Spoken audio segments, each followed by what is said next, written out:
Oui, bonsoir Stéphanie. Notre invité de la semaine se fait plutôt rare dans les médias. C'est un libéral assumé. Ils ne sont pas nombreux dans le monde politique breton. Il revendique une liberté de parole. Depuis 8 ans, il est à la barre du Morbihan avec toujours le même cap, économie et baisse d'impôts. Bonsoir François Goulard. Merci d'être avec nous. Pour démarrer, comme le veut la tradition, un petit coup d'œil sur les dessins de Loïc Schwartz qui vous est consacré. Évidemment, allusion à votre passion, le nautisme, la voile. Et à votre parcours politique, vous avez quitté il y a un peu plus d'1 an le mouvement Les Républicains. Vous vous dites aujourd'hui Macron compatible, parce que vous avez signé en juin dernier une tribune pour appeler à appuyer la politique du gouvernement. Oui, incontestablement. Bon, je fais observer que ce n'est pas vers les phares qu'on se dirige. Et il nous aide à nous diriger, mais là, on risque le naufrage. Enfin bon, donc, petite remarque sur le dessin. Donc vous êtes Macron compatible. Je suis Macron compatible. Bon, pour faire simple, je trouve que c'est un bon président de la République. Il a un vrai talent, il a une vraie vision, il incarne le pays, et il a une volonté européenne qui rejoint ce que je pense. Tout n'est pas parfait dans ce qui est décidé par le gouvernement, mais c'est jamais le cas. Et donc, oui, c'est bien, et moi, je suis heureux Et ça a été une bonne surprise, parce que je n'y croyais pas au départ. Ça a été une bonne surprise de montrer qu'il était tout de suite à la hauteur. Le parti présidentiel, notamment pour les municipales, est plutôt ingrat.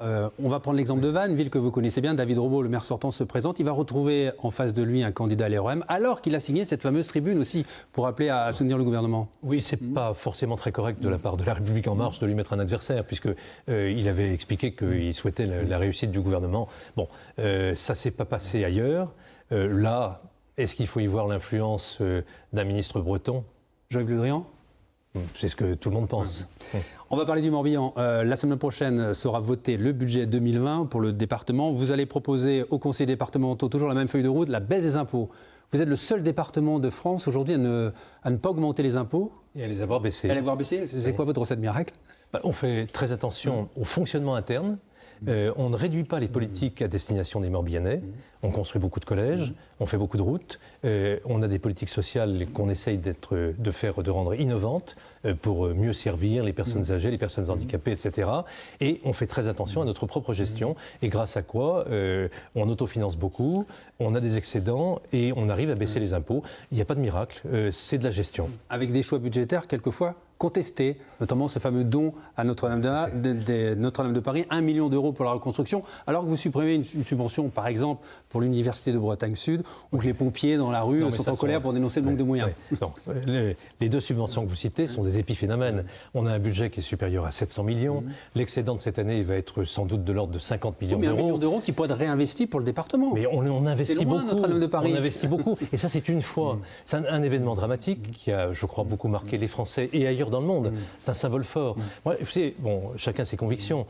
Moi, j'estime que notre pays n'est pas un pays comme les autres. On a une histoire, on a une culture qui sont notre richesse. Et donc, quand il se produit un événement comme celui-là, moi, qui m'a ému, sincèrement, on fait un geste. C'est un geste qui est tout petit à l'échelle des coûts. Ce sera 1 milliard d'euros. Et par rapport à nos budgets, c'est pas non plus énorme. Et quant à la subvention à l'Université de Bretagne Sud, c'est 0,5% de son budget. Et les collectivités locales, c'est la règle, ne financent pas le fonctionnement des universités. On va passer à l'actualité de la semaine, actualité sociale chargée, avec notamment ce jeudi noir, avec une mobilisation contre la réforme des retraites et une grève dans les transports. On est allé à la rencontre des Bretons pour leur demander la question de la semaine finalement. Êtes-vous pour ou contre le système des retraites à points ? Regardez leurs réponses. Écoutez leurs réponses.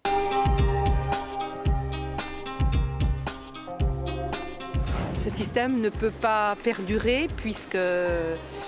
moi, mon inquiétude, c'est la retraite pour mes enfants. Je ne vois pas comment ça peut se dérouler si on continue comme ça. Déjà, il y a un minimum retraite, c'est ça, c'est 1 000 euros déjà, donc c'est pas mal pour ceux qui touchent beaucoup moins.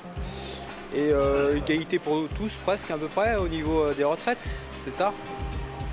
Donc c'est pas trop mal, je trouve. On peut craindre que les Français les plus modestes, ou les couches moyennes également, soient perdantes. Par rapport au calcul de ce qu'on en raconte sur les points. En revanche, on peut penser que les personnes les plus aisées et les plus riches s'en tireront en définitive les mieux, puisqu'elles auront de quoi capitaliser ce que n'auront pas les plus modestes.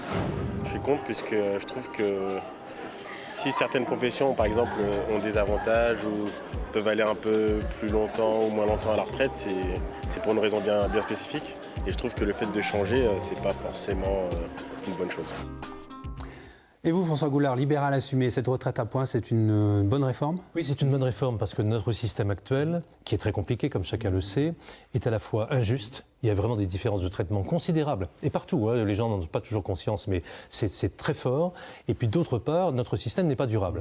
Un système par points a l'avantage de rétablir une justice. Tout le monde est traité à la même enseigne. Et d'autre part, c'est un système qui est durable par construction, puisqu'il s'auto-équilibre. Donc, c'est une réforme mal expliquée aujourd'hui par le gouvernement ? Oui, on est obligé de le constater, tout simplement parce que, alors il faut dire que le sujet n'est pas simple, mais les gens qui s'expriment le font certainement de manière tout à fait honnête, mais ils n'ont pas compris. Ils n'ont pas compris. C'est difficile à expliquer, mais ça n'a pas été bien expliqué. Ça, on va terminer pour évoquer, en évoquant notamment le salon nautique qui ouvre ses portes ce week-end à Paris. Le passionné de voile que vous êtes bien sûr est intéressé par cet événement. Ça intéresse aussi le Morbihan qui fait référence en matière de nautisme. Vous allez aussi développer ce qu'on appelle une nouvelle structure à tout port. Vous allez vendre un savoir-faire pour le reste de la France. D'abord, le nautisme en Bretagne, c'est considérable. Et le Morbihan, qui est le premier département touristique en Bretagne, est le premier gestionnaire de ports de plaisance en France, et de très loin. Alors, on a un savoir-faire qu'on a développé, et donc on essaye de le vendre. Alors, dans l'intérêt du Morbihan, mais dans l'intérêt aussi des autres territoires. On travaille dans le nord de la France, on travaille en Vendée, on travaille en Charente-Maritime pour apporter notre savoir-faire à d'autres ports, parce que je suis convaincu qu'il y a un gros potentiel de développement dans la plaisance. Encore faut-il que les ports soient à la hauteur. Voilà le projet.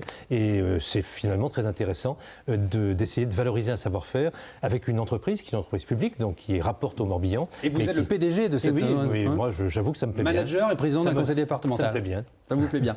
Merci beaucoup François Goulard. On vous retrouve ce week-end dans Dimanche en politique à partir de 11h25 pour une version grand format. On évoquera notamment les 20 ans du naufrage de l'Erika qui à l'époque a durement impacté le littoral morbihanais. Excellent week-end à tous. Voilà Stéphanie.